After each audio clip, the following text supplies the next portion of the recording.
मिरज शहर पोलीस ठाण्यातील पोलिसाचा दुर्दैवी मृत्यू, कामाचा ताण चर्चेला उधाण। मिरज शहर पोलीस ठाण्यात कार्यरत असलेले पोलीस कॉन्स्टेबल सुशांत जाधव यांचं दुर्दैवी निधन झालं आहे।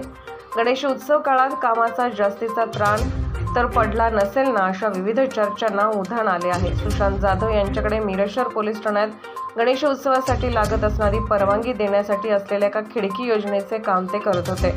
सोमवारी दुपारी त्यांना अचानकपणे चक्कर आल्याने पोलिसांनी तात्काळ रुग्णालयात दाखल केले, परंतु उपचार सुरू असताना त्यांचे मंगळवारी दुःखद निधन झाले।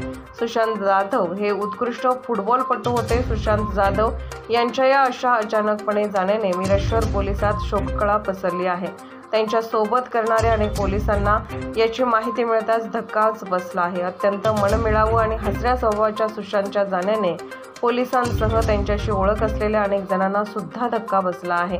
गणेशोत्सव काळात कामाचा जास्तीत जास्त त्राण झाला का, अशी चर्चा मिरज शहरात होऊ लागली आहे।